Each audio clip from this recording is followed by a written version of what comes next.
Lamentablemente, en 8 años, 9 casi, y más énfasis en los últimos 2 años y medio, donde la universidad ha sido más incisiva con la entrega de los contenidos programáticos y el F98 tan famoso, nunca he logrado que los estudiantes lleguen a las clases habiendo revisado de manera adecuada los temas. Imagínense, no lo logro la primera, la segunda y la tercera semana que todavía no tienen parciales de nada, que lo voy a lograr en la semana 10, 11, 12 cuando están cargados de parciales y están desesperados porque están rotando, están haciendo exámenes, tienen que cumplir tareas, etcétera, etcétera, etcétera. El primer consejo que yo les puedo dar, muchachos, es que traten de ir leyendo desde que empieza el cuatrimestre, porque obstetricia es una materia con muchos términos. Entonces ustedes tienen el compromiso personal con ustedes primero y con su familia después de tratar de aprender una de las especialidades que más van a ver en su práctica como estudiantes, luego como externos y luego como internos. La razón primordial por la que no termina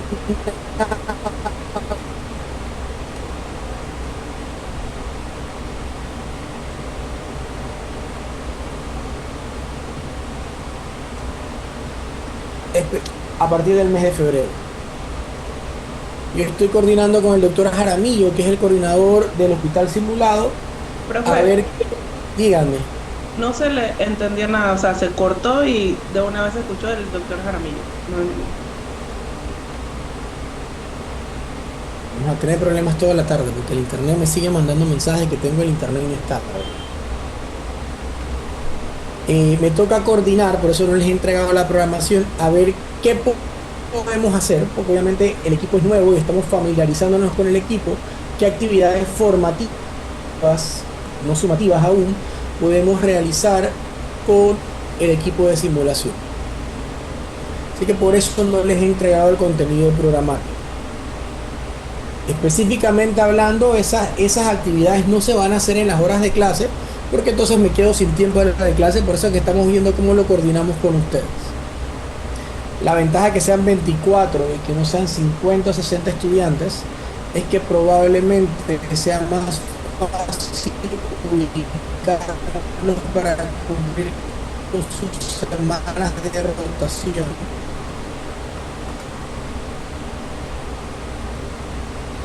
que ha sido uno de los principales, pero poco más numerosos.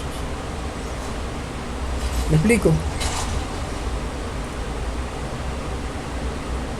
En base a la última revisión, que fue el último programa que me aceptó la universidad, el 30% de su nota final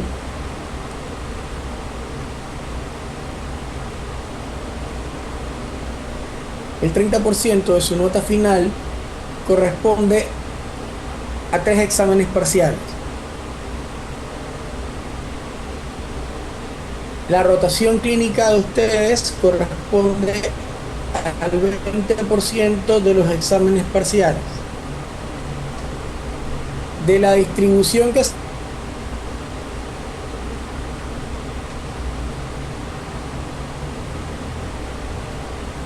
ustedes van a rotar entre 2 a 4 semanas, que es lo ideal, 4 semanas.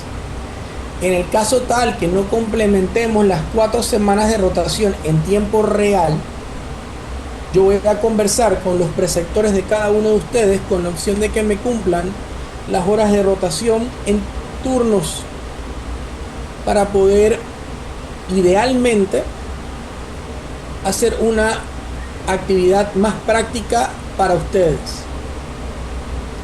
Dentro de las actividades que tengo presente coordinar con el grupo de simulación es que antes de que vayan a rotar,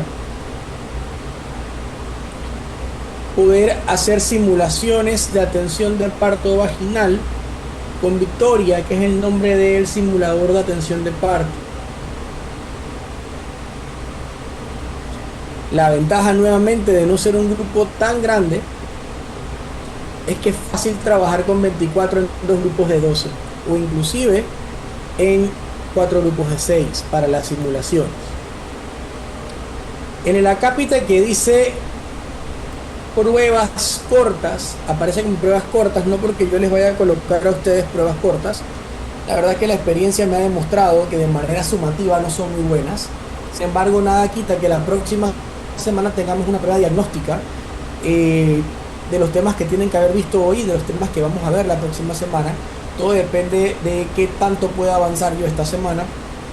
Si logro ver por qué tengo problemas con el internet, porque me cambié de donde usualmente daba las clases, que era el cuarto de mi hija, a mi oficina, a ver si logro corregir este programa.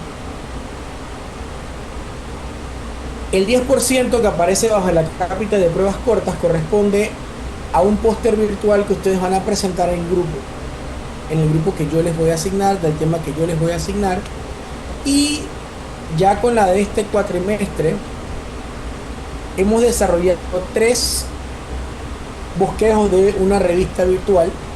El cuatrimestre que están dando es el primer bosquejo de un tema distinto a los otros 2, en el cual ustedes redactan en grupo artículos correspondientes a un tema central en obstetricia, el cual me presentan durante la semana de estudio.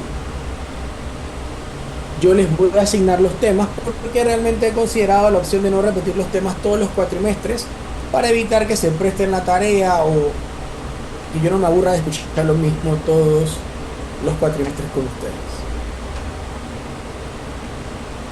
La bitácora de tareas es grupal. Como dije, ustedes los voy a dividir, a menos que la universidad me indique que son más de los que aparecen hoy, en 6 grupos de 4 estudiantes. Yo les voy a asignar de 2 a 3 semanas de entrega para ir entregando las tareas de acuerdo a cómo vamos avanzando, para no tener que recibir todas las tareas al final del cuatrimestre. Y pues aquí al final hay una lista de libros. El Cunningham de Obstetricia, la 26ª edición, la tiene la biblioteca virtual de la universidad. El Beckman lo tengo yo. Ustedes pueden conseguir de manera ilegal, para no decir pirateada, la 8ª edición en español.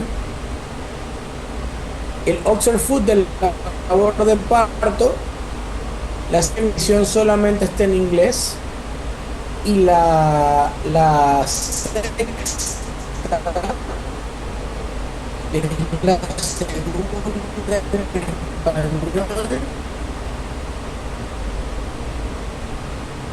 es del 2014, la pueden conseguir, sirve mucho para la simulación, sirve mucho para... Vamos a tratar de tener eso listo antes de la próxima clase, así que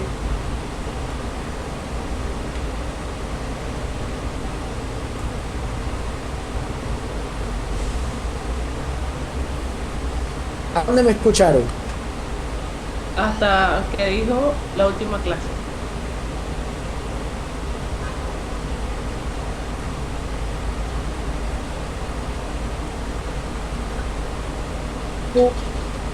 ¿Hasta dónde me escucharon?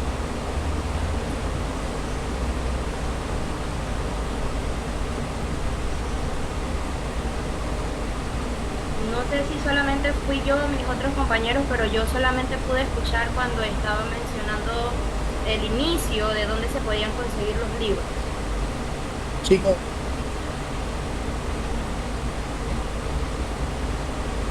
¿me escuchan? Se volvió a cortar, doctor.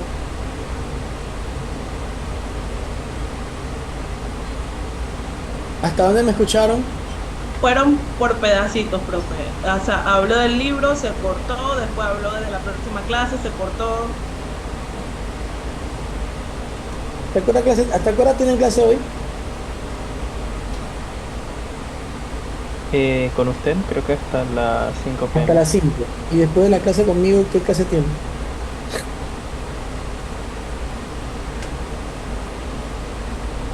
Ortopedia de Tenemos 7 a tarea. 10.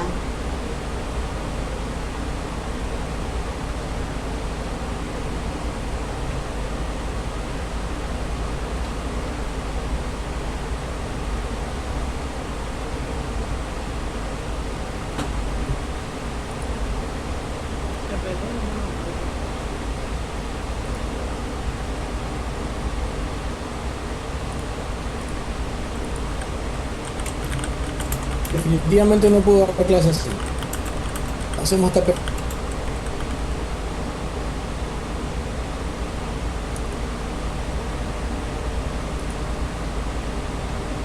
Dijo algo, profe, porque se escuchó que habló, pero se volvió a cortar.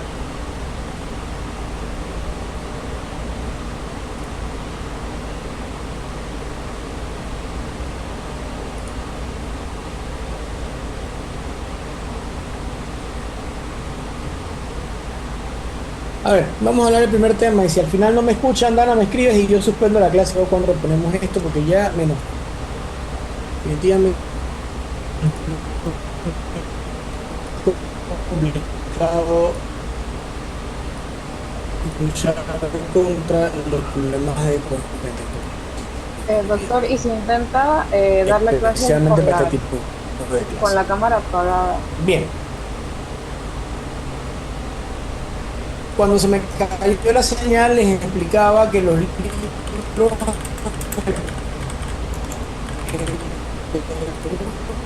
se lo pueden conseguir en la biblioteca.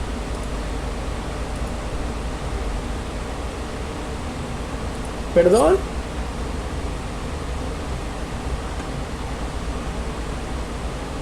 No veo en mi pantalla. Sí se ve, doctor, pero el audio no se lo va a entender.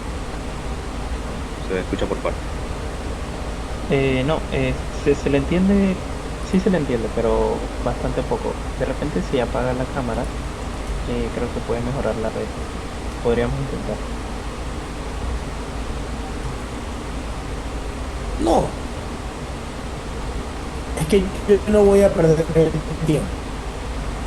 Es la realidad. Si ustedes me están diciendo que no me escuchan, yo no voy a dar una clase. Lo único que me han dicho es que no me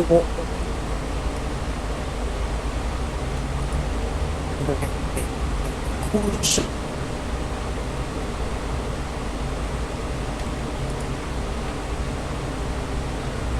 ¿Me puede decir qué es la obstetricia? ¿Qué estudia o qué piensan ustedes que es la obstetricia cuando escuchan el término dentro de su contenido programático?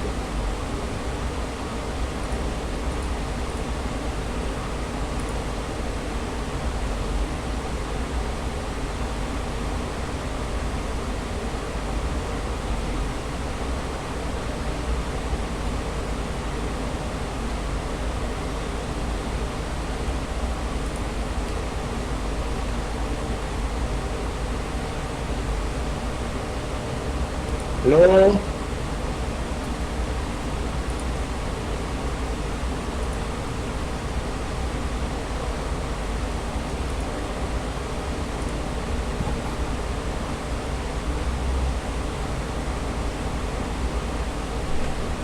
Profe, ¿podría repetir la pregunta?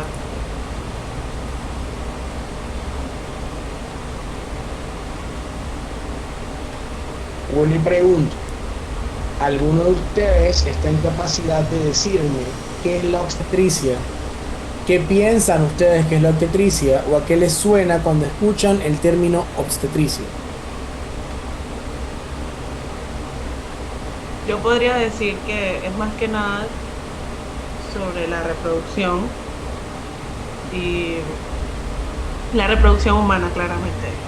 Y no sé, el estado de la mujer dentro de este periodo del embarazo. Sale, ¿qué piensas tú?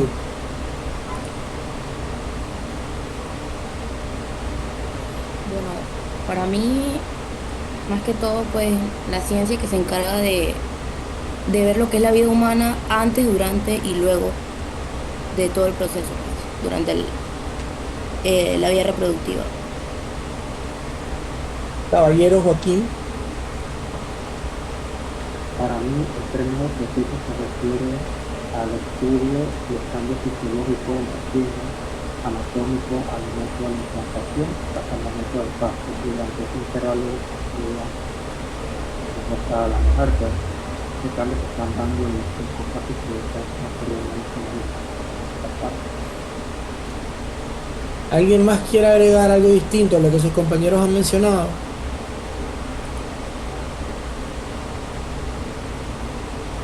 Creo que también se podría agregar que entonces Es el estudio durante el embarazo, el parto y el puerperio. ¿Qué es puerperio, Quintero? Ahora que tocaste el tema, creo que es la única que mencionaste esa palabra. Creo que el puerperio es lo que conocemos como la cuarentena, ¿no? La cuarentena me trae malos recuerdos, ¿no? Yo no lo conozco de esa Bueno, manera. posparto. Ah, es el concepto posparto. Ya, ok, bien.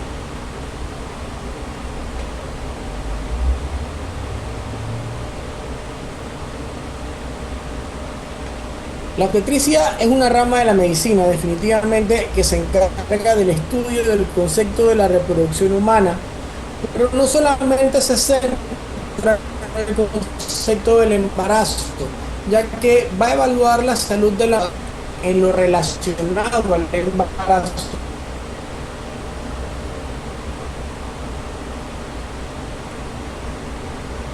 puerperio, y corresponde usualmente a los 42 días luego del parto.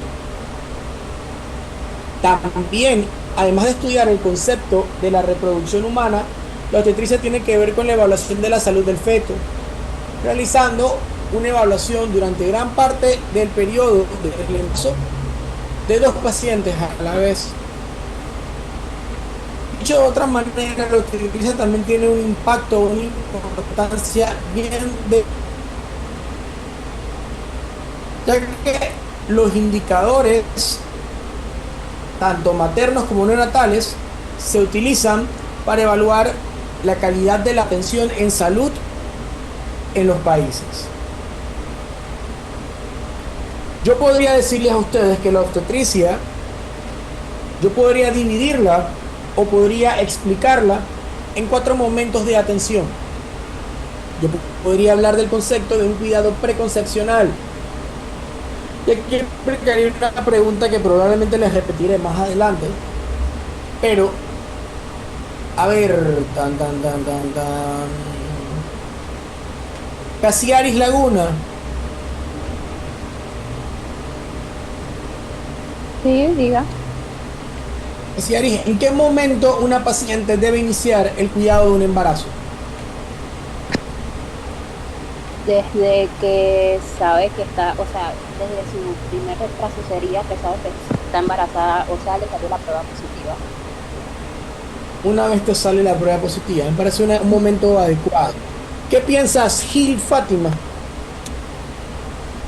Preferiblemente debería ser antes del momento de la concepción. ¿Cómo así? Antes de quedar embarazada, saber los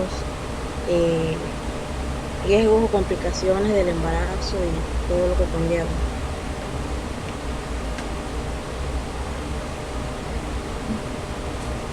Evelio Gómez.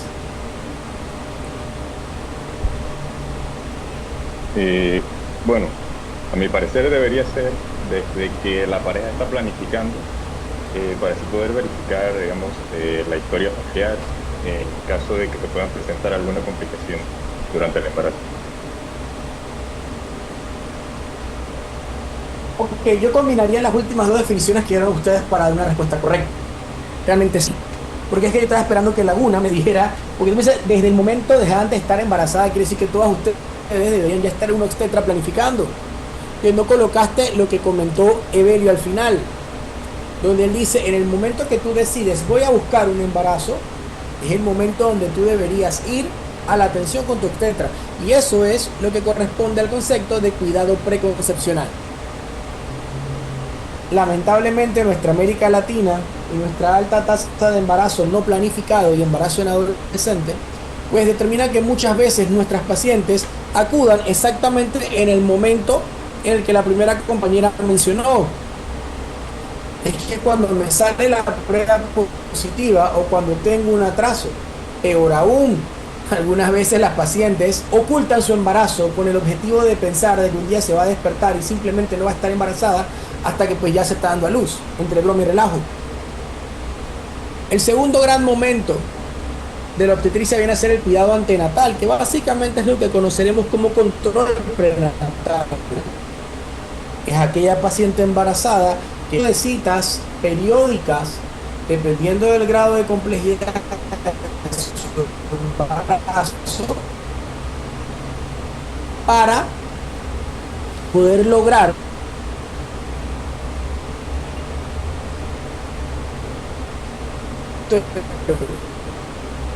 el tercer momento sería lo que conocemos como vigilancia del trabajo de parto, en el cual pues yo tengo una paciente que está en labor de parto y yo probablemente, si les preguntaran a ustedes obstetricia, creo que la primera palabra que a mí me hubiese venido a la mente es atención de un parto.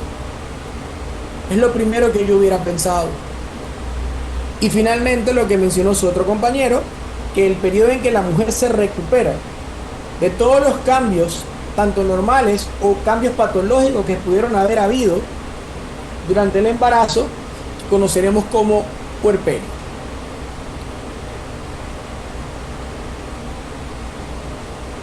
En su libro de Williams, y yo no me voy a sentar a discutirlas porque el tiempo no nos da, y creo que parte de esto es que usted esté en capacidad de aprender construyendo su conocimiento.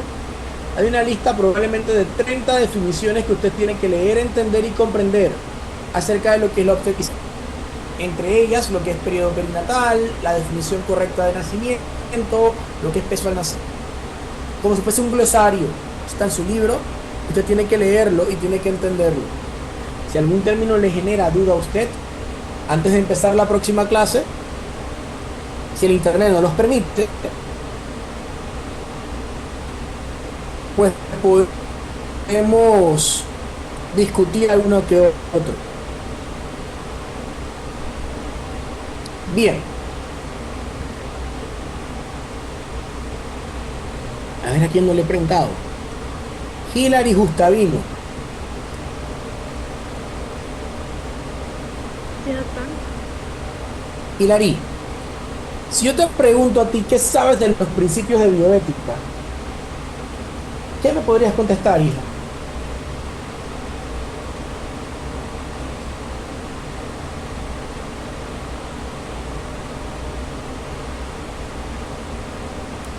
Bueno, la bioética sería, bueno, a mi parecer, sería como el trato o el respeto que uno le tiene pues al paciente, entrando en lo que es la confidencialidad, y también entran lo que son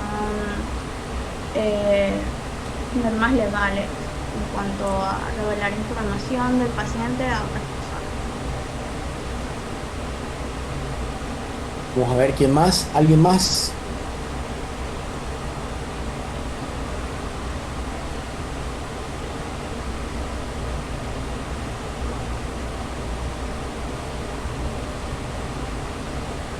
Yo también podría decir que puede ser la manera en que uno puede, durante o antes del parto, mejorar la atención hacia la paciente,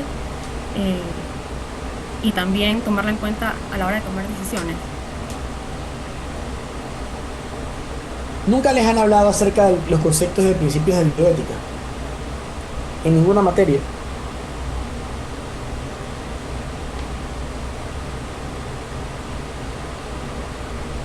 No, sí, tal vez, no se acuerdan, se copiaron, no lo estudiaron.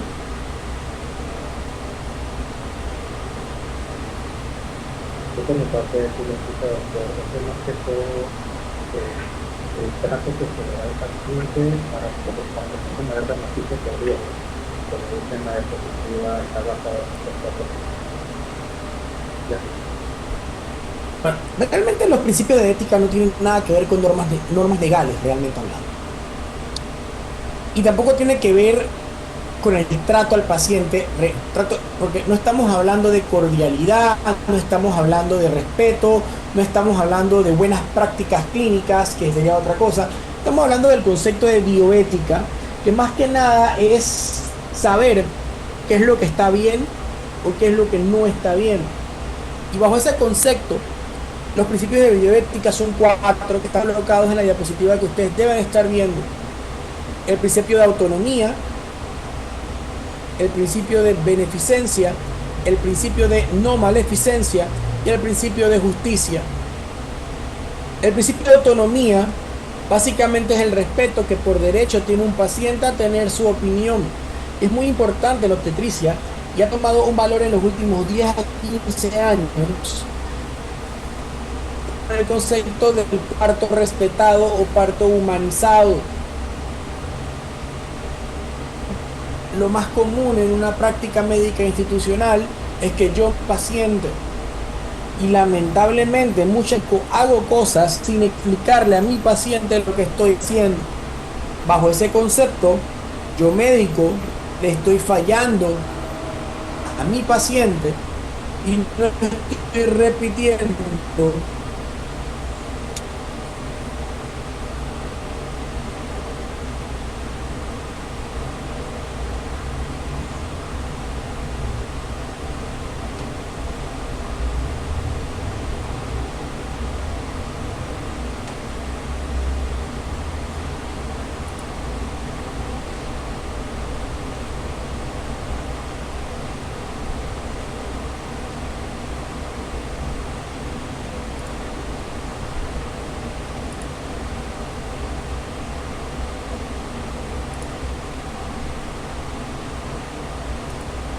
Muchachos, ¿hasta dónde me escucharon? Estaba hablando del concepto de autonomía, doctor. Pareciera sencillo, por eso me escucharon casi todo lo que dije. El problema es que no siempre lo que el paciente quiere es lo correcto. Entonces ahí contrapone con el segundo principio, que es el principio de beneficencia, donde usted debe promover siempre tomar la mejor decisión desde el punto de vista clínico, aun cuando el paciente no esté de acuerdo. Y va muy de la mano. Sí, dígame. No está. Tiene razón, porque si se cae no se va a mantener.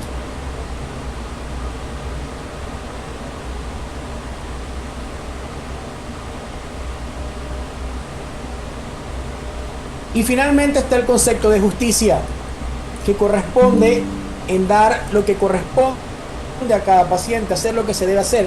Y pues muchas veces se presenta esto a la hora de, uno lo llama como dilemas bioéticos. Si yo tengo una paciente de 32 años de edad que viene con un embarazo de 35 semanas y le dice a usted, como médico obstetra, que quiere que usted le haga, siendo su primer embarazo, le haga una cesárea en este momento dado para que su hijo nazca mañana, en el cual pues se cumple un año de que su abuela falleció y quiere tener esa fecha para recordarlo, del cumpleaños de su abuela que falleció hace un año, perdón.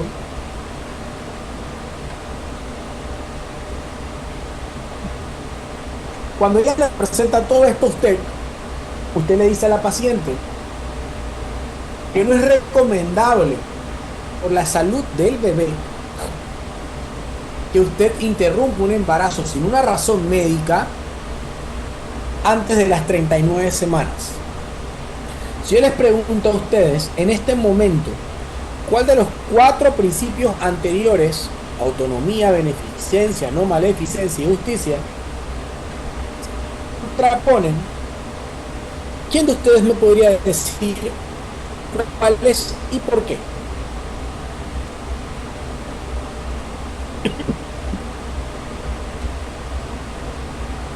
Yo diría que autonomía y no maleficencia.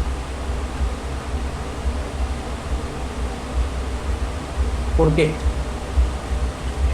Porque si bien la mujer tiene autonomía sobre su embarazo y se le deben tomar en cuenta sus decisiones, pues lo que ella está pidiendo pues es interrumpir el embarazo antes del término, lo que sería inadecuado para el bebé.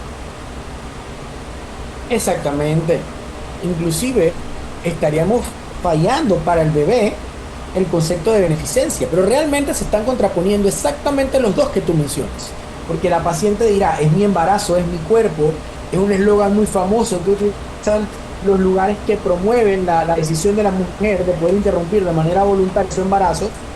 Ellos utilizan mucho el tema mi cuerpo, mi decisión, Y realmente las personas que están en contra de la interrupción voluntaria del embarazo utilizan mucho este concepto de que no estamos haciendo la mejor práctica clínica al realizar esto, que no es un tema, a pesar que es un tema espectacular para discusiones éticas, no es un tema que yo vaya a empezar a discutir aquí en la clase de obstetricia, porque probablemente nos encontremos en una discusión en la cual no logremos ningún fruto real a la hora de discutir. ¿Alguno de ustedes, chicos, tiene alguna pregunta con respecto a este dilema bioético o tiene un punto de vista distinto para discutir?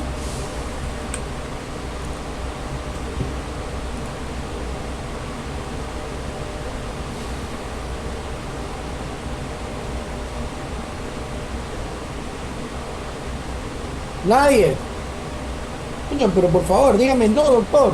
Ya no le escuchamos, doctor, no tengo. Para yo saber, no pensar que es que se me cayó el internet otra vez y pensar que ya la voy a tener que empezar a hablar otra vez, no sé desde dónde. Doctor, Por mi parte todo bien, doctor. ¿qué tan descabellado sería que si en caso tal se aceptara la condición de la paciente, sería como injusto para el bebé que viene en camino, pues que se interrumpa su embarazo? O sea, no sería este un principio No, algo que estás mencionando es bien interesante. El hecho de que no lo debas hacer no quiere decir que no te vas a encontrar quien sí lo va a hacer. No sé si me explico. Sí. Entonces, yo conozco, no tengo por qué dar ideas, nombres o comentar con respecto a eso, pero sí conozco casos.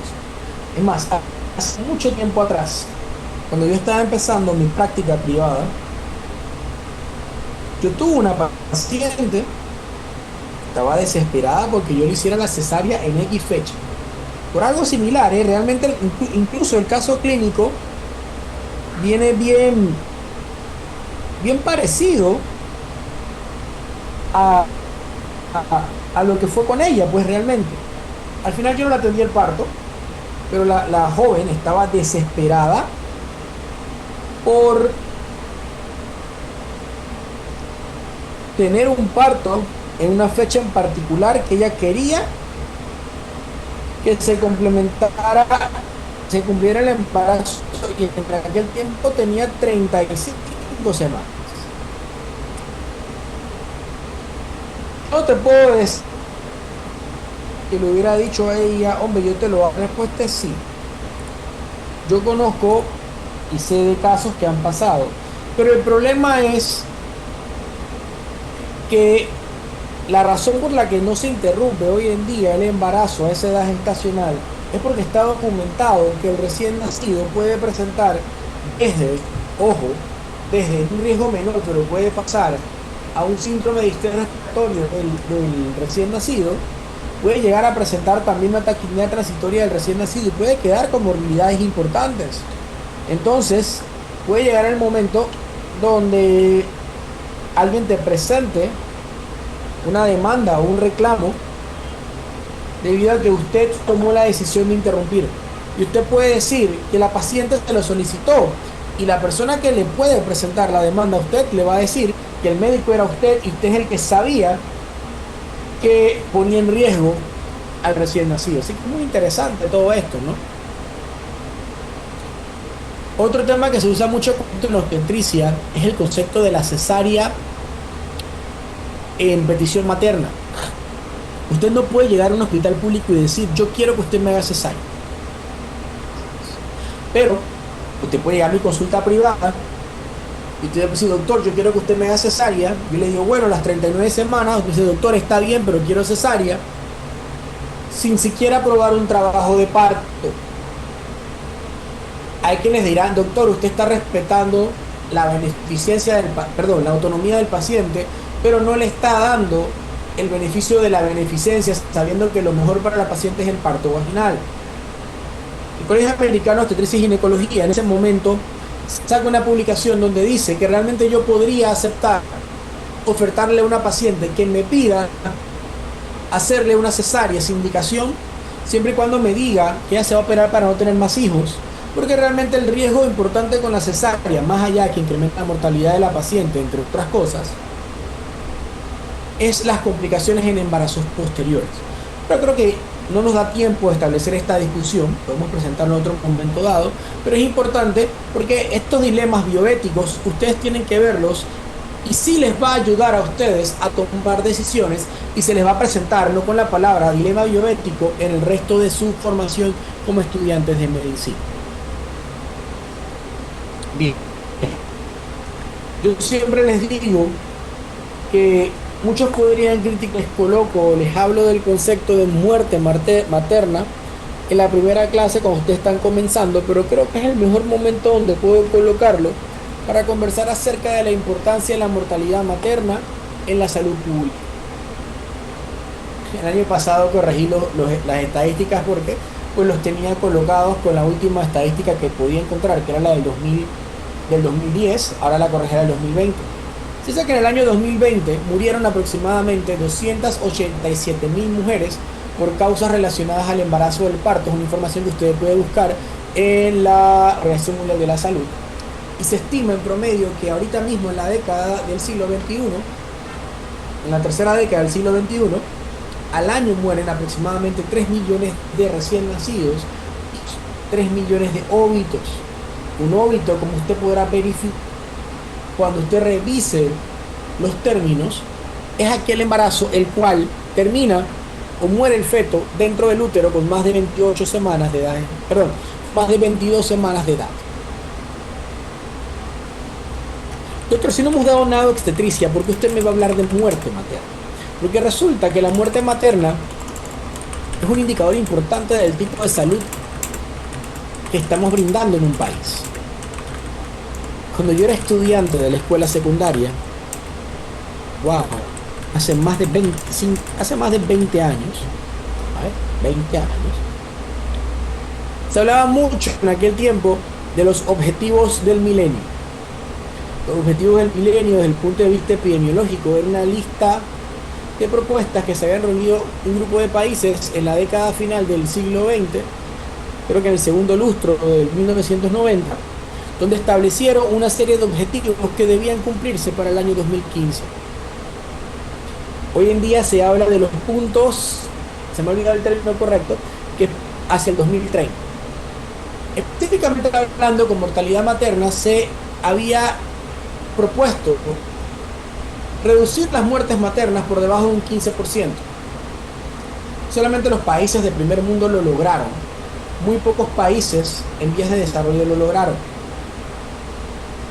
Entonces, en Panamá, por ejemplo, por ley, existe una comisión de muerte materna, la cual debe reunirse todos los meses y estudiar los casos de muerte materna, directos e indirectos,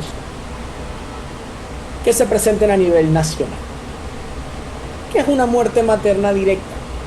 Pues es aquella paciente que se muere por culpa del embarazo. El caso más fácil de explicar o más a explicar es aquella paciente que se muere por la causa más común que se muere una mujer estando embarazada, que es la hemorragia postparto. Una paciente gesta 9 para 8, una barriga grande, llega a parir a donde la partera del pueblo, a pesar que la partera del pueblo le dijo que en esta ocasión pues ella prefería que fuese al centro de atención médica, porque le preocupaba, al estar una partera instruida, pues le preocupaba que por los partos anteriores y por la barriga tan grande que le veía, se le fuera a complicar, pero la paciente hizo lo que le dio la gana y llegó en trabajo de parto avanzado, haciendo difícil la movilización de la paciente. Encima el río estaba crecido, y pues cuando nace el bebé, el útero no contrae, por más que la partera lo intenta, no tiene cómo controlar el sangrado y la paciente fallece. La principal causa de muerte materna a nivel mundial es la atonía uterina. O usted está en un hospital de tercer nivel, llega una paciente adolescente embarazada 17 años de edad, primer embarazo, con una crisis hipertensiva secundaria a una preeclampsia severa. La paciente inicia un episodio convulsivo, tiene una eclampsia y presenta una hemorragia intracerebral en el tallo, lo que provoca que la paciente fallezca a pesar de todos los intentos de reanimación que usted realizó.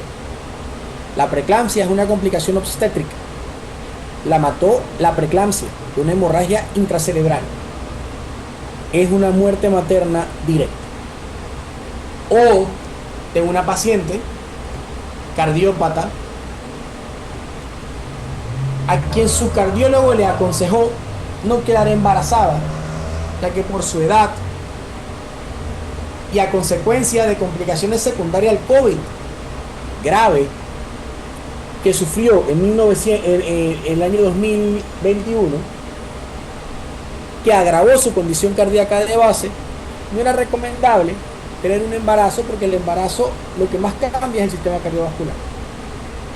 Pero como la paciente está muy enamorada de su pareja y su pareja nunca ha tenido un hijo, pues la paciente decide, contra toda indicación médica, buscar un embarazo, porque Dios la va a salvar otra vez, sin ánimo de ofender a las personas creyentes. La paciente realiza una cardiopatía dilatada durante el embarazo, hace una falla cardíaca y fallece estando embarazada.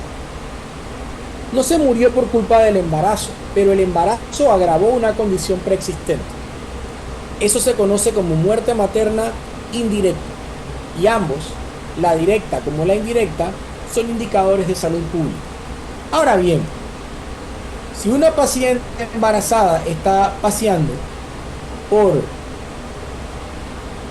Multiplaza, en otros tiempos diría que por San Joaquín o por el Chorrillo, pero últimamente hay más balaceras en Multiplaza, y una bala perdida entra y la mata, eso no fue culpa del embarazo, eso no fue algo que se agravó por el embarazo, simplemente fue una paciente que estuvo en el lugar y en el momento equivocado. Eso se llama muerte materna no relacionada, y esta muerte materna no relacionada no pertenece a los indicadores de salud pública relacionados al embarazo. En el caso de violencia definitivamente nos va a ir para otro tipo de indicador, pero no para los indicadores de salud asociados a las complicaciones obstétricas. ¿Estamos claros en eso? ¿O tienen alguna pregunta con respecto a esto, muchachos? Sí, está claro, doctor. Todo claro, doctor. Bien. Les avanzo la siguiente diapositiva para presentarles la siguiente figura. ¿Qué es lo primero que se le viene a la mente?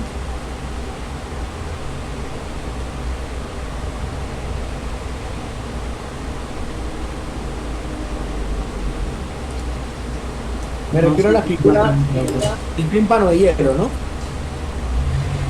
Vamos, chicos, no se peleen por participar en clase. Este es lo único en lo que se parece a hacer la clase presencial a la clase virtual. Nadie quiere participar. Doctor, ¿puede repetir la pregunta, por favor? Si yo les pongo esta figura que ustedes están viendo aquí, ¿qué es lo primero que se les viene hacia la mente? Y si me contestan Titanic, den el nombre y me voy a enterar que no pase el cuatrimestre.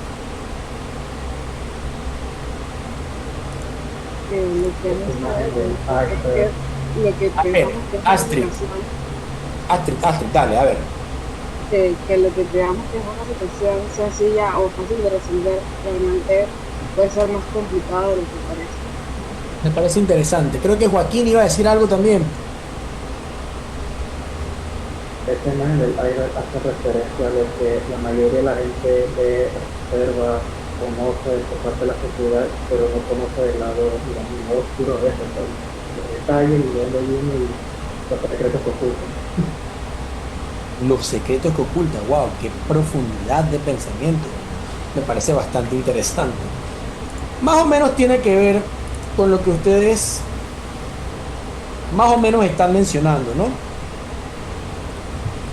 Resulta que la imagen del iceberg, como se coloca o idealmente se presenta, realmente viene a representar el concepto que muchas veces hay cosas escondidas, más profundas o más relacionadas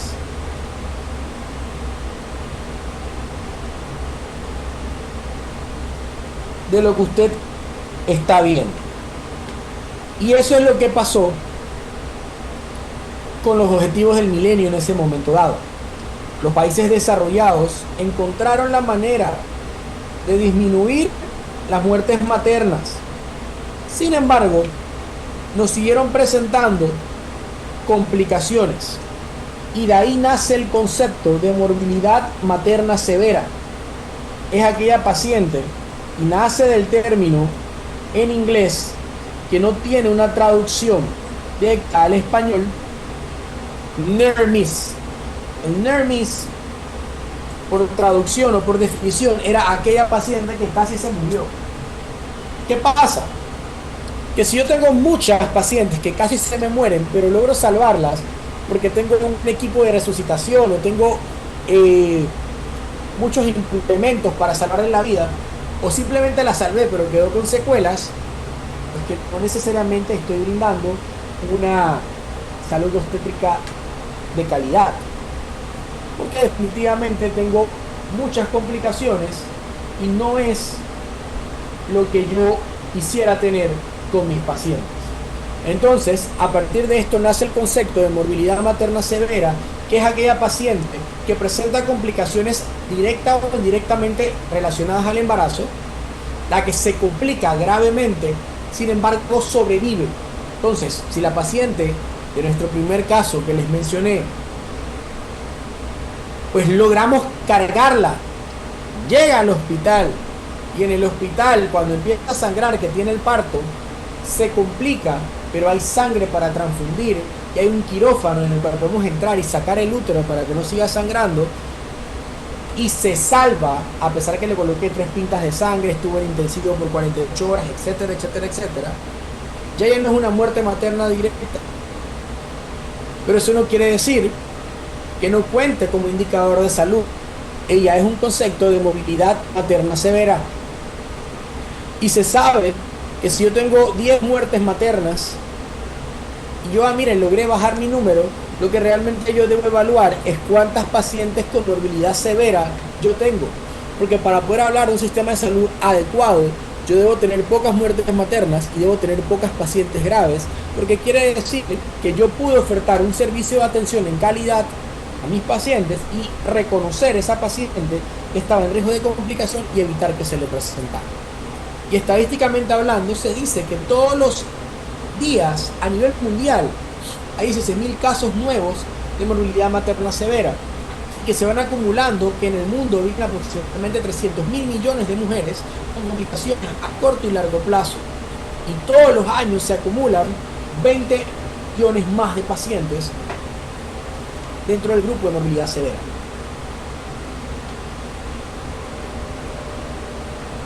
Definitivamente, la obstetricia nos ayuda a estudiar el concepto de disparidad en la salud materna. Vemos el mapa y qué es lo más llamativo para ustedes, sabiendo que los colores que me quedaron por fuera, los colores con mayor tasa de muerte materna, es el naranja, el rojo y el amarillo. El rojo es el que más muertes tiene, el naranja es el segundo que más muertes tiene, el amarillo es el tercero que más muertes tiene,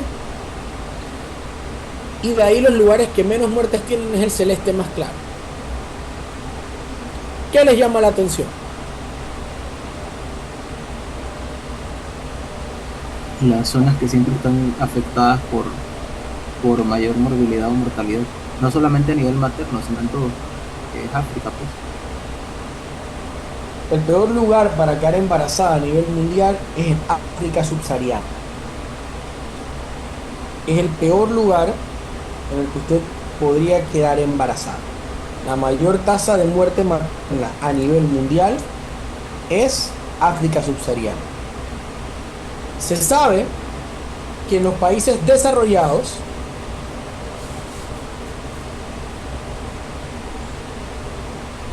solamente representan el 8% del total de las muertes maternas a nivel mundial. Quiere decir que hasta el 92% representa los países de vías de desarrollo. En esos países, el embarazo es visto como un suceso de mucha alegría y positividad. Claro, uno es adolescente y está estudiando, el hijo sea del vecino y no de su esposo. Pero en los países desarrollados, usualmente el embarazo tiene una baja tasa de mortalidad. En los países en vías de desarrollo, el embarazo es un concepto de riesgo y representa el 99% de las muertes maternas. Tiene la mayor carga de pérdida, está relacionado con el África subsahariana, el Sahara. Tiene mi flecha en su pantalla, ¿no? ¿Verdad? El África subsahariana. Cuando me refiero al Caribe, usualmente me refiero a las Antillas menores, y Oceanía, me refiero a las Antillas de Oceanía y no Australia específicamente hablando. El sureste asiático me refiero a la región más pobre de las Filipinas e Indonesia y esta área de China, que son áreas rurales. China tiene mucha disparidad entre la parte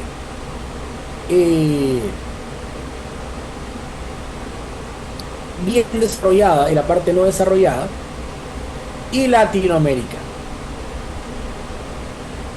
Panamá específicamente hablando es un país que tiene una disparidad importante en el concepto de muertes maternas. Tiene tasas casi tan altas como el África subsahariana en las comarcas, y sin embargo puede llegar a presentar tasas bajas en algunas provincias.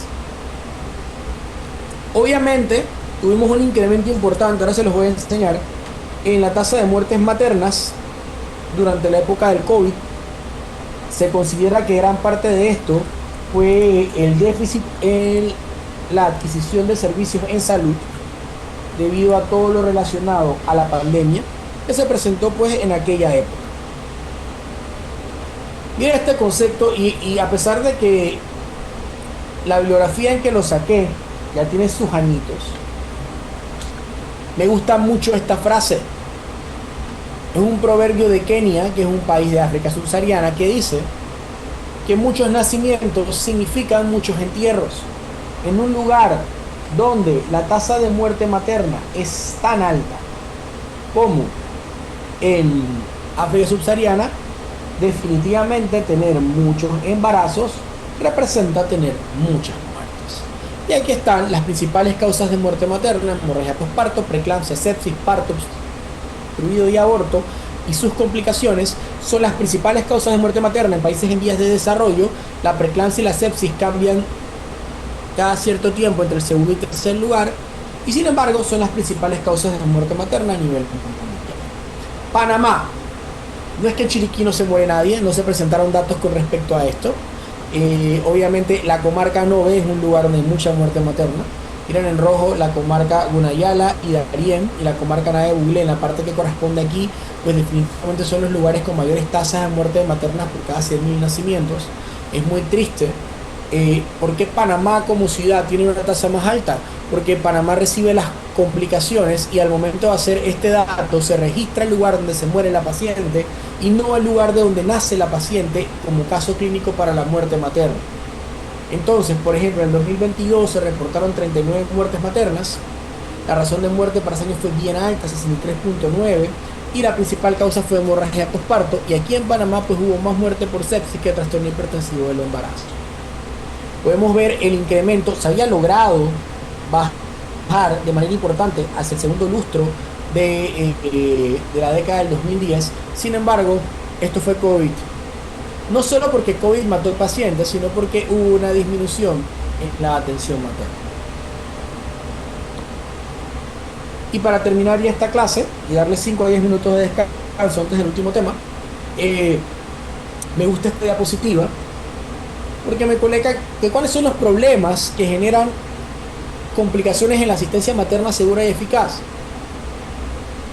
Tener retraso en la bucción, puedo tener retraso en llegar al lugar de la atención, o inclusive puedo presentar retraso en tener buenos cuidados de salud.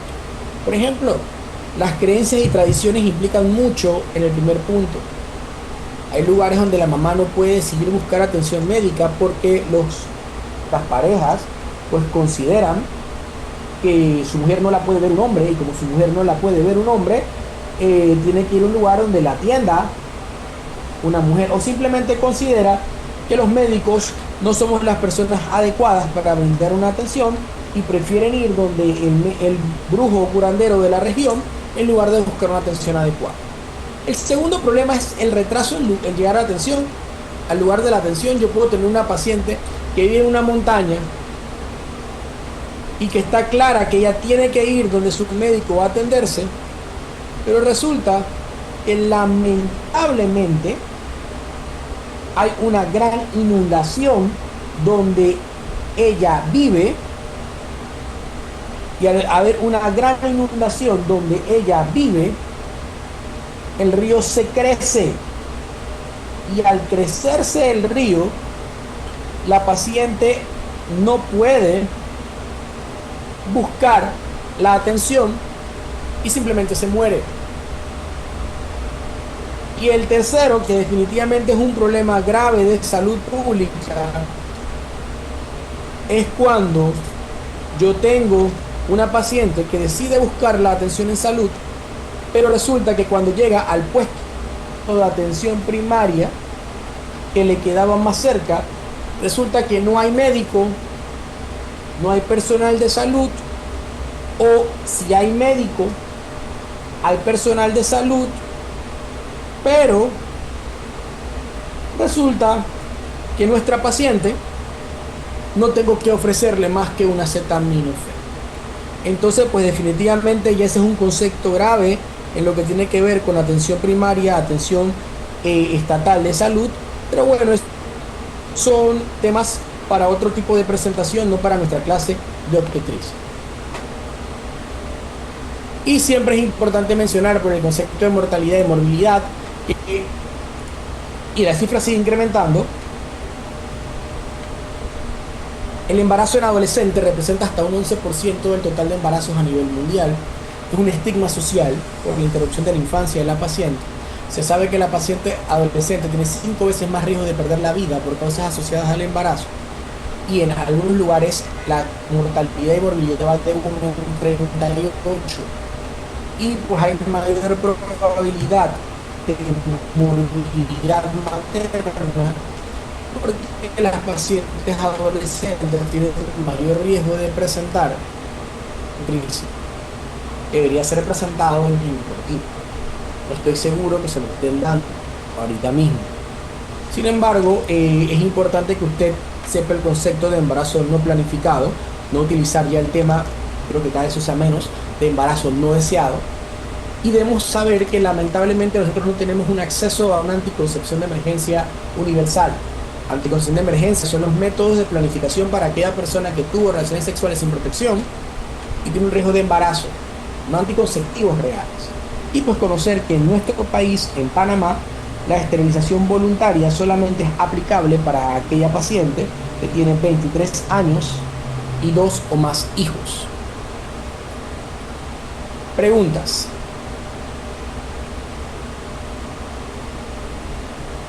¿Preguntas, muchachos?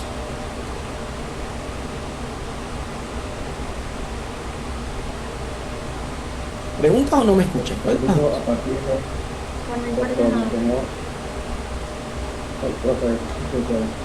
¿Quién me habla? ¿Quién me habla? ¿Quién me habla? Caballero, ¿qué pasó? No te escucho bien, te escucho a distancia. Mencionó que a los 23 años con 2 o más hijos, como da la anticoncepción.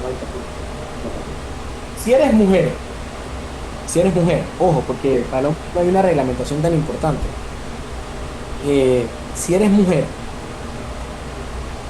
y te quieres operar para no tener hijos, para no tener que usar ningún tipo de anticoncepción hormonal, la ley de la República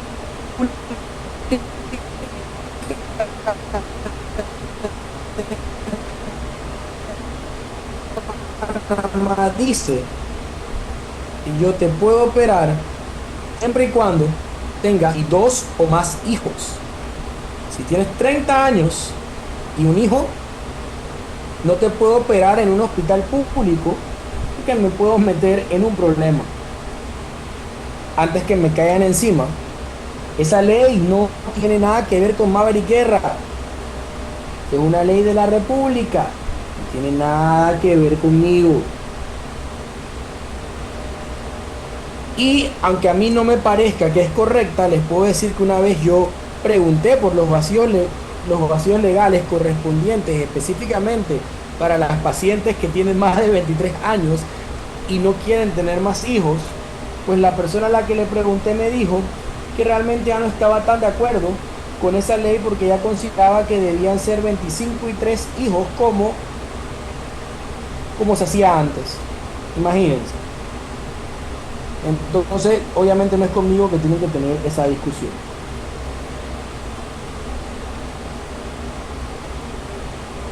¿Alguna otra pregunta?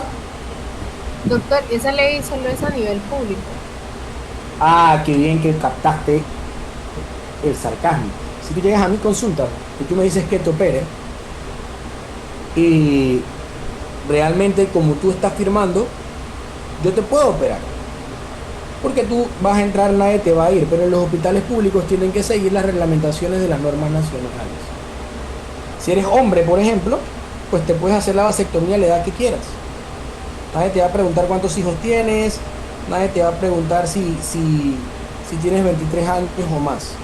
Ahora bien, eso es aquí en Panamá.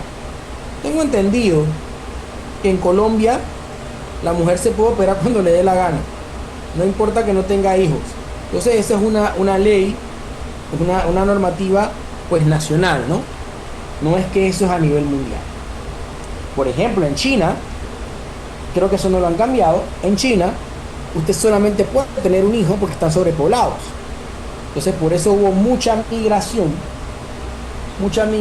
de China hacia Panamá, hacia otros lugares, porque realmente ellos querían tener más hijos.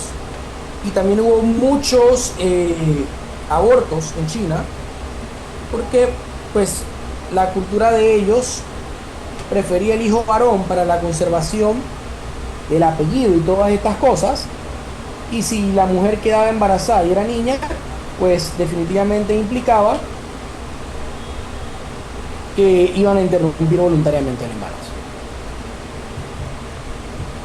¿Alguna otra pregunta?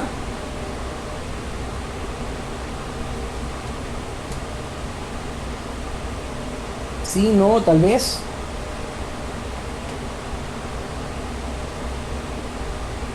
Bien. Creo que no. Son las 3:36, a las 3:45 empieza el último tema para que cojan un aire, vayan al baño, tomen agua y cualquiera de las anteriores. Nos vemos en el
¿Ya estamos todos?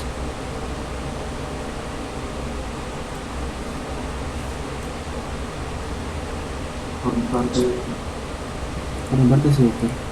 Vamos a la hora que les dije para tratar de terminar a tiempo. Entonces vamos a hablar ahorita acerca de lo que es la endocrinología de la reproducción. Es algo que ustedes también deberían haber dado ya en algún momento de su carrera.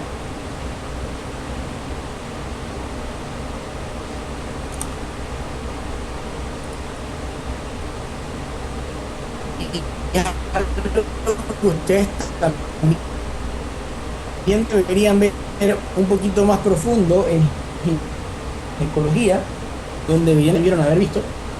Yo sé que a veces es una de las materias que ustedes menos se acuerdan, pero bueno. ¿De qué ustedes creen que vamos a hablar hoy en el concepto, pues, de fisiología de la reproducción? ¿Alguien leyó algo de lo que les mandé? ¿O les dio por buscar algo de lo que les mandé? No, doctor. Ah, ya me di cuenta que no. ¿Verdad? ¿O alguien revisó algo del ciclo hipotalámico, hipófisis hipofisial? Sí, sí revisamos. ¿Qué revisaron? Entonces cuéntenme. Cuéntenme un poquito ustedes a mí, que no me acuerdo nada. Parte del eje hipotálamo, hipófisis, ovarios, hablaba de que la estimulación del hipotálamo por la hormona liberadora de gonadotropina estimulaba para que se estimulaba la hipófisis, específicamente los gonadótropos, si mal no recuerdo, para que se produjera entonces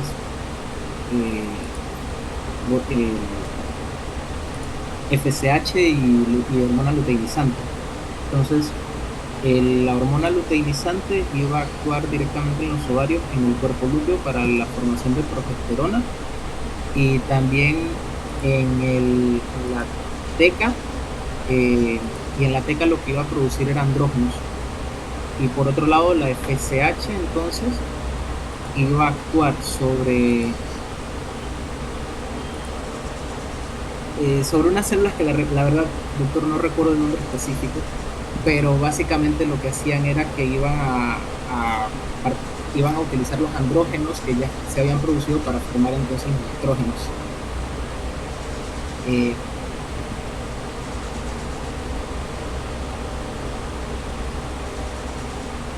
¿Alguien más que ayude a su compañero?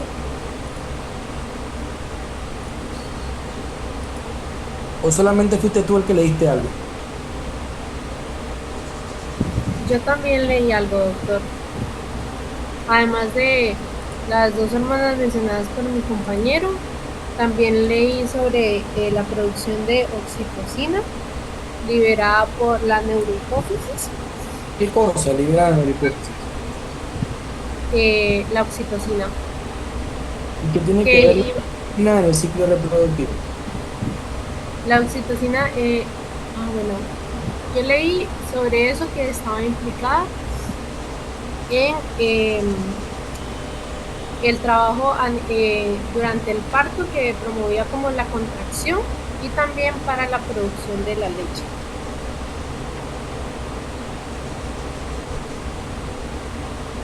¿Yo soy el único que te escucha entrecortada o tus compañeros también te escuchan entrecortada?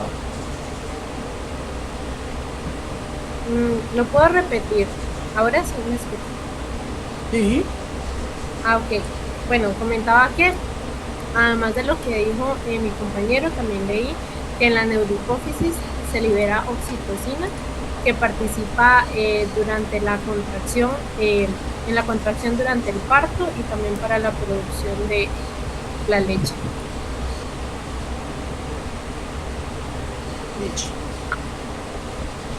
Realmente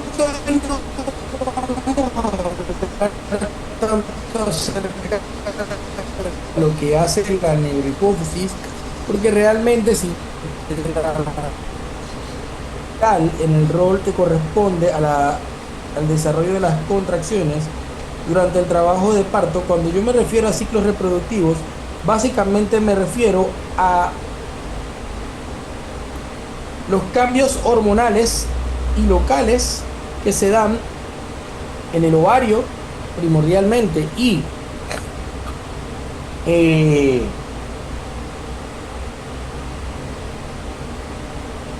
el ovario primordialmente y en el útero, que van a ser importantes para la liberación de un folículo que conocemos como ovulación. Entonces, bajo este concepto importante, se supone que ustedes esto mínimo lo han visto 2 veces. Una vez en embriología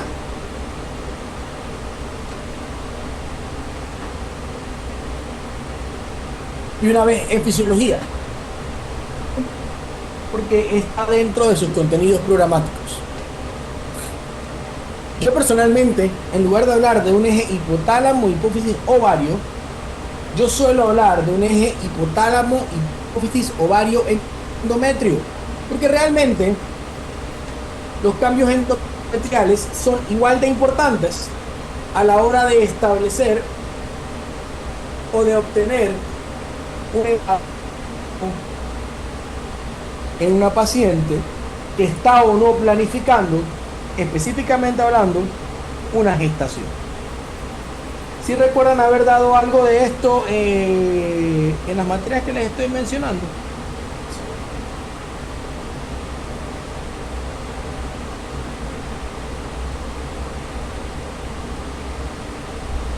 ¿Y me están escuchando?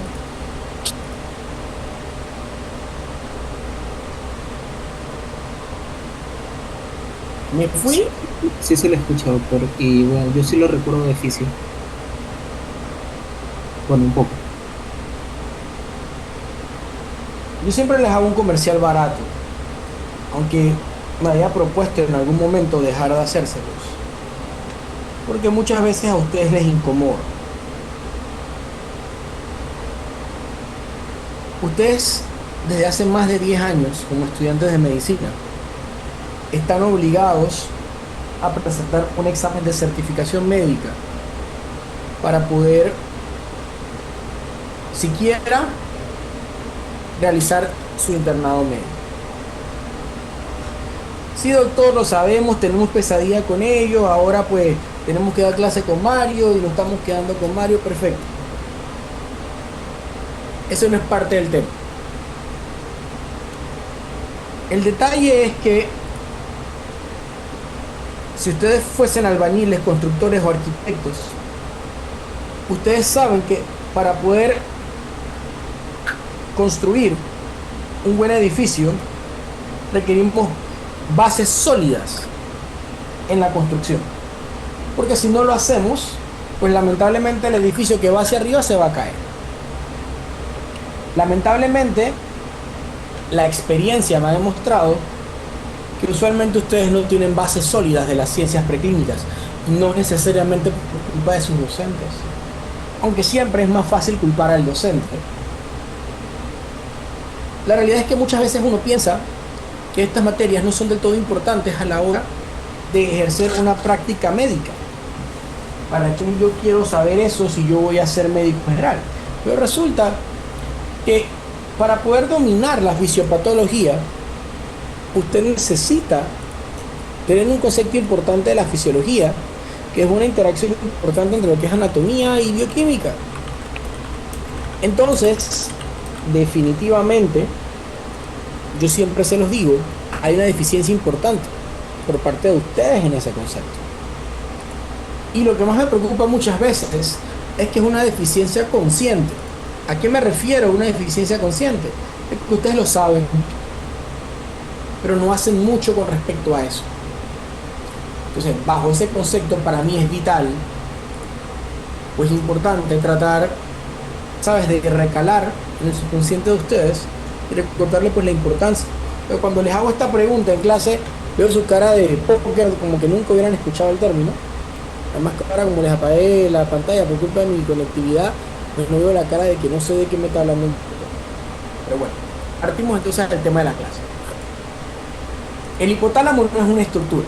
El hipotálamo es un conjunto de núcleos celulares que se encuentran en el diencéfalo, que se encargan de controlar el sistema vegetativo, por así decirlo. Ese hipotálamo produce usualmente, no es que es estimulado, es una liberación constitutiva de una hormona que se conoce como hormona liberadora de gonadotropinas o GnRH. La GnRH constantemente provoca la producción a nivel de las células gonadótropas en la adenohipófisis de hormona folículo estimulante y hormona luteinizante. Es un error bastante común por parte de la persona no familiarizada con esto creer que cuando el doctor habla de un ciclo ovárico y en el ciclo ovárico tengo una fase folicular y una fase lútea, la fase folicular la domina la FSH y la fase lútea la domina la LH porque llevan... No.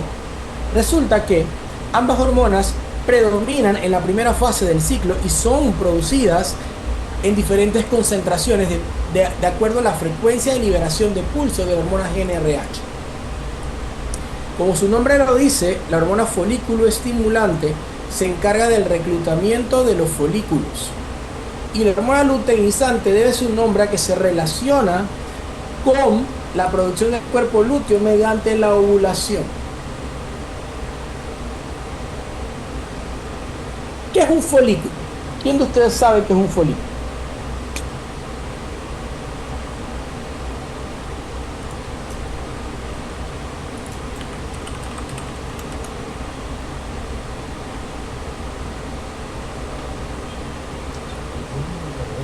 ¿Es donde se encuentra el óvulo inmaduro? Es donde se encuentra el óvulo inmaduro. Una respuesta muy interesante. ¿Qué es un óvulo inmaduro, doctora?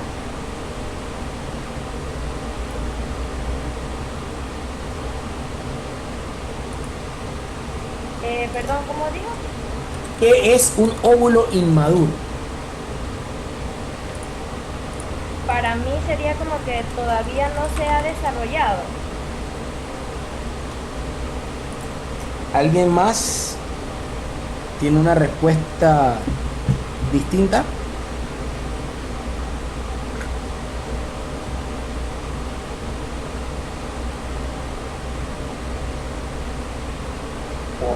El término folículo hace referencia al conjunto de células que se encuentran en los ovarios porque la vida ha madurado suficiente para...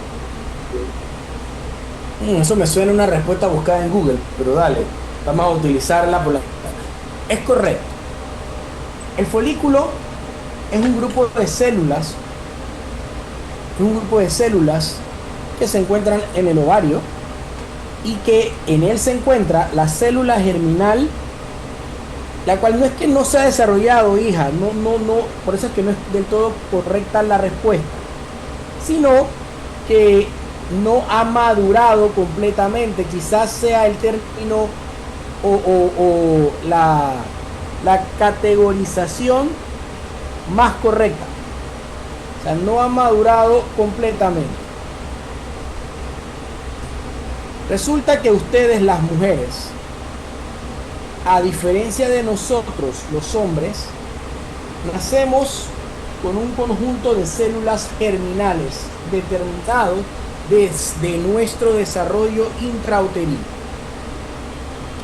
Los hombres producen espermatozoides desde el despertar sexual hasta un concepto un poco menos estudiado que en la mujer, la menopausia en la mujer, en el hombre la andropausia, ha sido un poquito menos estudiado realmente, pero también existe. Las damas nacen con determinada carga folicular desde que están en el útero de su madre y desde ese momento dado no hacen más que disminuir la cantidad de células germinales. Esa es una de las razones por las cuales se habla de que la reserva ovárica, que ustedes quizás lo escuchen más adelante. Bien, el hipotálamo, vamos a hablar rapidito del hipotálamo. Me interesa a mí básicamente hablar NRH. El núcleo arcuato produce esta hormona, que es una hormona de naturaleza peptídica, que tiene una vida media de 2 minutos y produce FSH-LH, mientras que lo que mencionaba su compañera, el núcleo paraóptico y supraventricular produce oxitocina. La oxitocina tiene más que nada que ver en trabajo de parto, de leche materna en la galactopoiesis, y pues se ha estudiado también que la oxitocina tiene una respuesta tanto en hombre o mujer con la reacción orgásmica.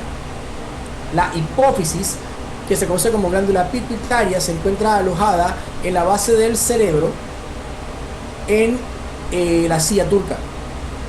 La hipófisis tiene 3 partes estructurales: una parte anterior, que está compuesta por núcleos celulares; una parte posterior o neurohipófisis, que tiene un grupo de axones que liberan hormonas producidas en el hipotálamo; y una parte intermedia, que realmente es el sistema porta hipofisial.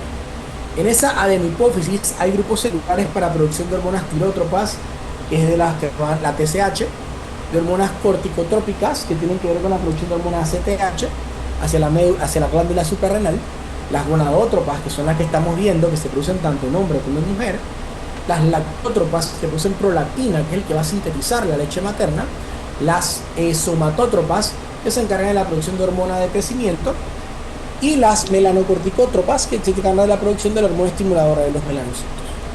Bien, por encima me mencionaste acerca de las células donde se reaccionaban y producían. Para mí es vital que ustedes conozcan esto: la teoría de las 2 células. En una mujer, en un ciclo reproductivo normal, el hipotálamo provoca liberación de hormona folículo estimulante y de hormona luteinizante. El folículo está formado por la célula germinal, que es un ovocito. No usemos óvulo inmaduro, usemos un ovocito. Y está recubierta por una capa de células de la teca y células de la granulosa. Cuando la niña nace, tiene una determinada cantidad de folículos primordiales, que tiene una ovogonia, que es el estado más básico de la célula germinal de la mujer, y doble capa de teca y granulosa, y se mantiene sin hacer nada hasta el momento en el que la niña se desarrolla. Cuando la niña se desarrolla, es importante entonces saber que esa hormona folículo estimulante, cada ciclo reproductivo va a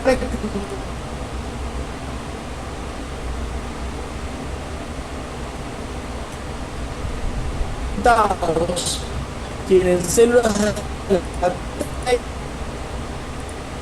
teca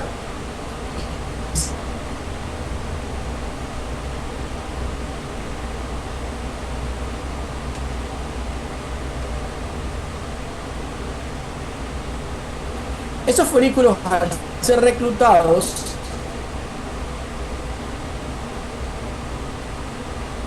informacionales producidos por una proteína quinasa A como segundo mensajero, convierte el colesterol en un andrógeno poderoso, la androstenediona, que atraviesa la membrana basal y pasa a la célula granulosa.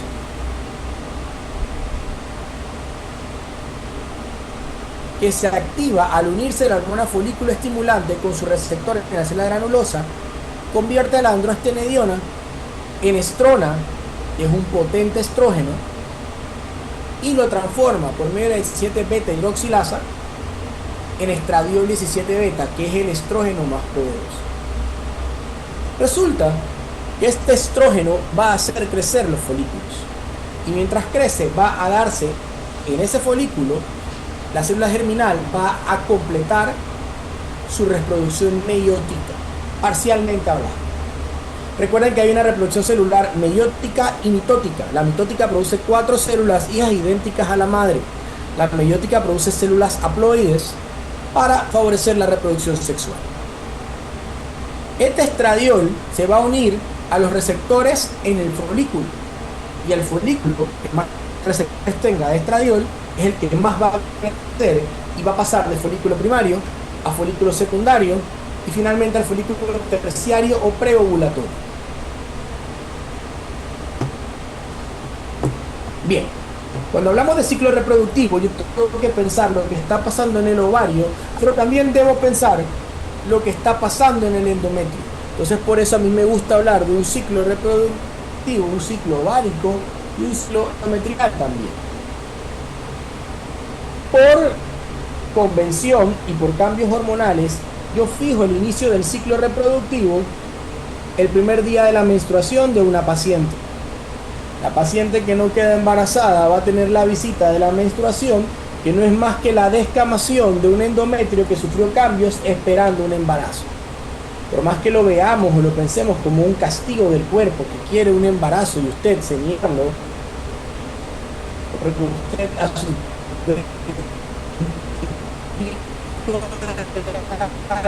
está estudiando medicina para cumplir sus sueños de salvar vidas alrededor del mundo, más lo que les expliqué en primera instancia.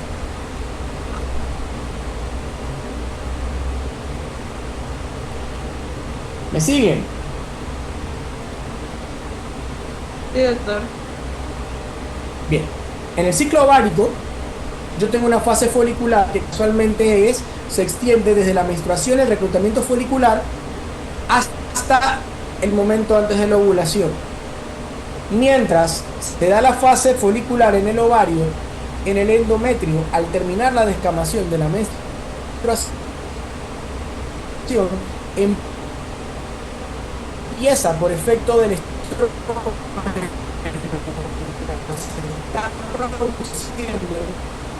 los folículos, se ovula justo antes de la ovulación.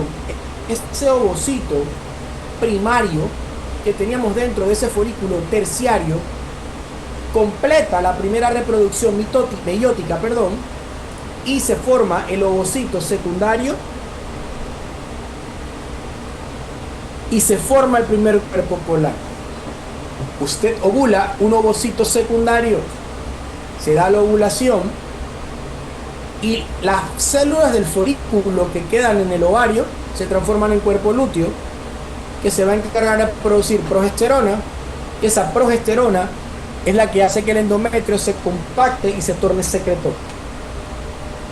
Ese ovocito secundario solamente va a completar la segunda reproducción meiótica si usted queda embarazada. Si usted no queda embarazada, ese ovocito secundario nunca va a completar su segunda reproducción meiótica. ¿De qué está hablando el doctor? Vamos a ver. Bien. Vamos a poner mi puntero para ver si me pueden ir siguiendo y vamos a ver. El hipotálamo produce hormonas. Ahora,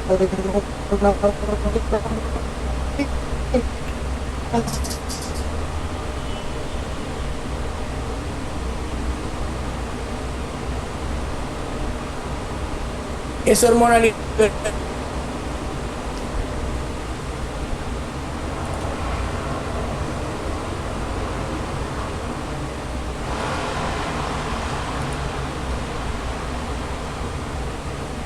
tanto crezcan y se produzca más estradiol, pero dos funciones. El endometrio lo va a hacer crecer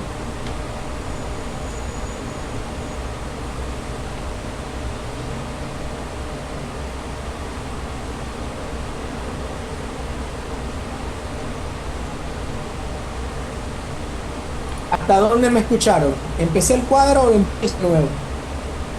Doctor, yo solo escuché hasta que entró a la imagen y iba a comenzar a explicar el... Empiezo de nuevo. La parte del esquema de ahí no se entendió nada. Ok, empiezo de nuevo. El hipotálamo.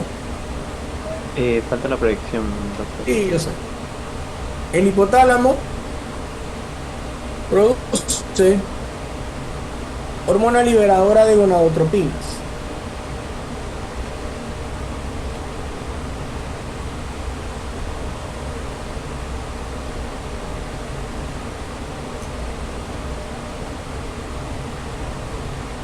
La liberación de folículo estimulante y luteinizante, las cuales van a actuar a nivel ovárico. A nivel ovárico se va a reclutar los folículos, por lo que les expliqué de la teoría de las dos células, y se va a producir estradiol. Ese estradiol va a aumentar la sensibilidad folicular a la hormona folículo estimulante, lo que va a conllevar a producir más estradiol. Este aumento de estradiol va a tener efectos: 1, engrosar el endometrio, y 2, provocar un incremento o una secreción identificable de hormona luteinizante. Esa secreción de hormona luteinizante antecede alrededor de 24 horas a la ovulación. Cuando se da la ovulación, las partes de las células del folículo que creció se quedan en el ovario, se transforman en cuerpo lúteo. Ese cuerpo lúteo va y progesterona. Ahora, ese estradiol y esa progesterona van a hacer una retroalimentación negativa a nivel hipotalámico e hipofisiario. Van a disminuir en el hipotálamo la producción del hormona. El endometrio, que estuvo proliferativo al momento de la ovulación, se torna secretor. Aquí en la ovulación, el ovocito primario con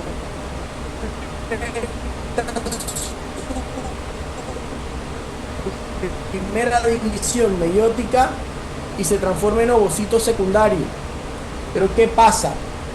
Si no hay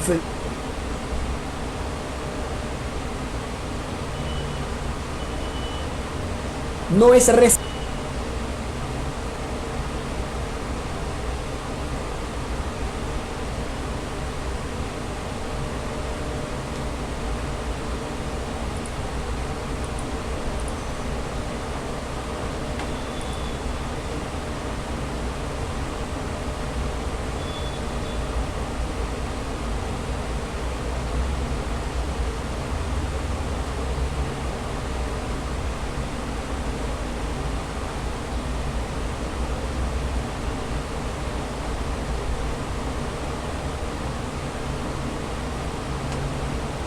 Ay, no, qué desastre.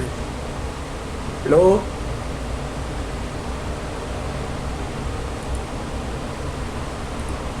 Bueno, ¿escucharon algo? No escucharon nada.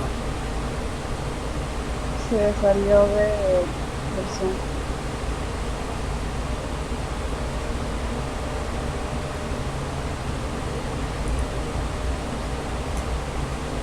Sí, más o menos quedó al final del cuadro de la derecha, al final cuando decía ovario, ya después de ahí se cortó todo.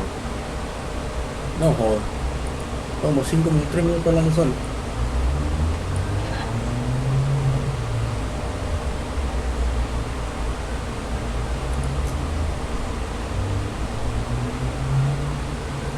Bien. Al darse la ovulación, por la secreción de hormona luteinizante, el folículo terciario se rompe.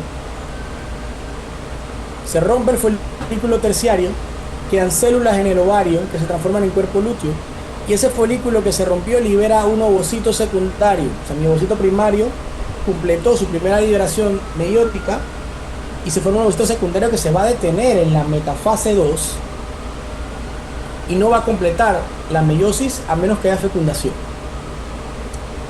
Ese cuerpo lúteo que queda en el ovario produce estrógeno y progesterona, el cual va a retroalimentar de manera negativa al hipotálamo y a la adenopófisis, disminuyendo la producción de GnRH, FSH y hormona luteinizante. Esto tiene un objetivo evolutivo. Si mi cuerpo lúteo no bloquea la producción de estas tres hormonas, ¿qué ustedes creen que pueda pasar? ¿Qué se les ocurre a ustedes que pueda pasar?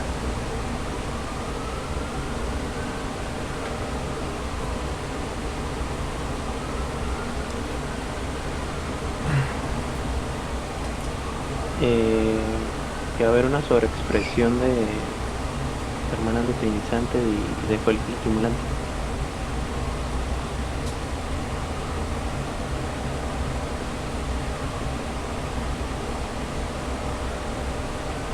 No, no es eso. ¿A quién más se le ocurre otra cosa?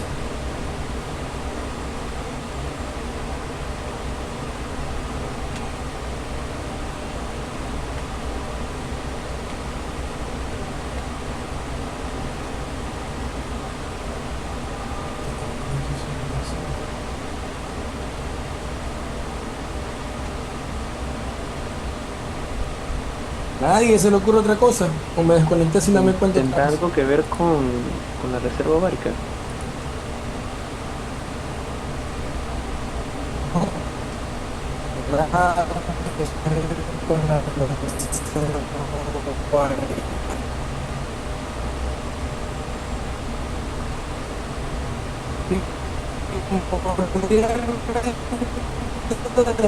Folículo estimulante. ¿Cuál es su principal función?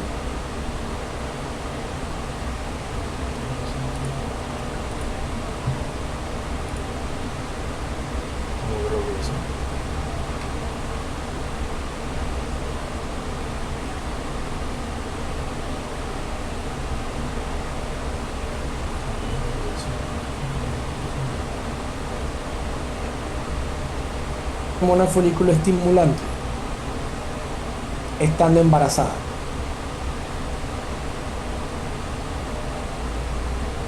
Si la función primordial de la hormona folículo estimulante es reclutar folículos.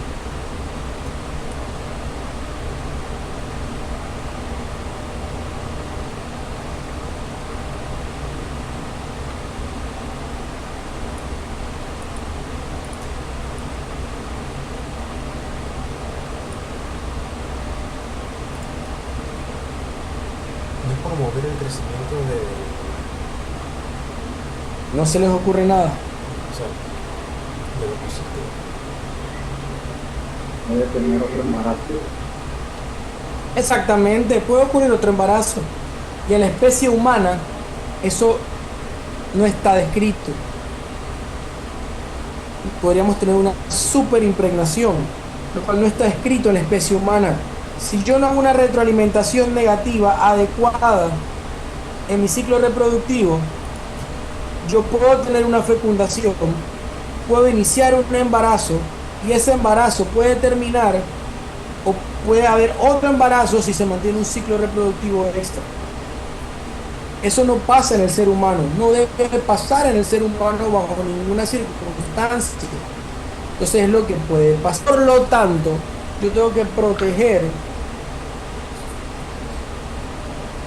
y evitar esto, hacer una retroalimentación negativa para evitar que se recluten nuevos folículos y podamos tener lo que pues yo acabo de describir. ¿Me explico?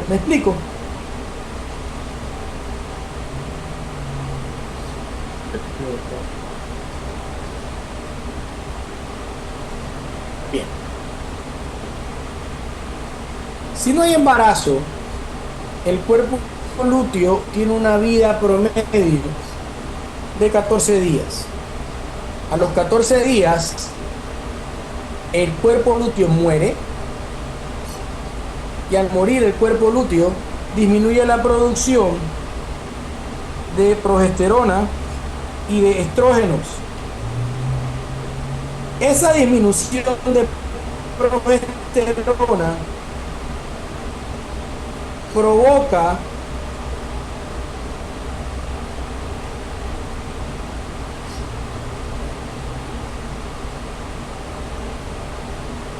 que estaba ejerciendo sobre la hormona folículo estimulante.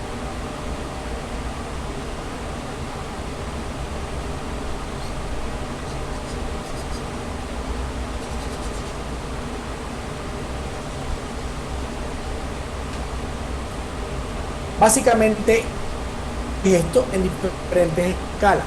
Entonces ubiquémonos de otro piso.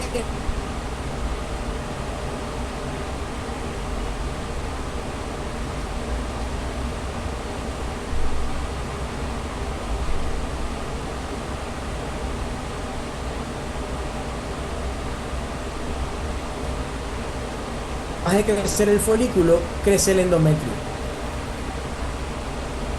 Cuando el estradiol alcanza su punto máximo, se da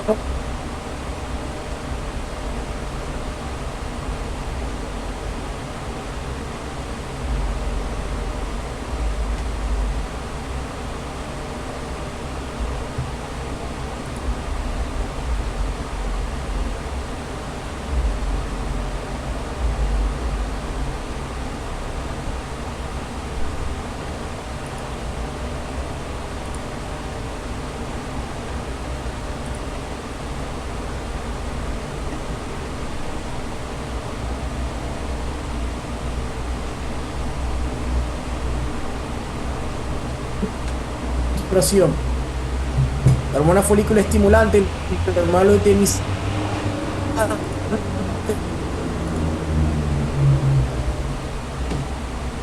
estradiol, que el folículo, el donante, porque puede ser uno, dos o tres, pero normalmente es uno, hace que el endometrio Doctor, no sé de la presentación.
Chicos, el doctor me acaba de escribir que solo faltaban 2 diapositivas, que lo dejemos así y terminamos la próxima clase.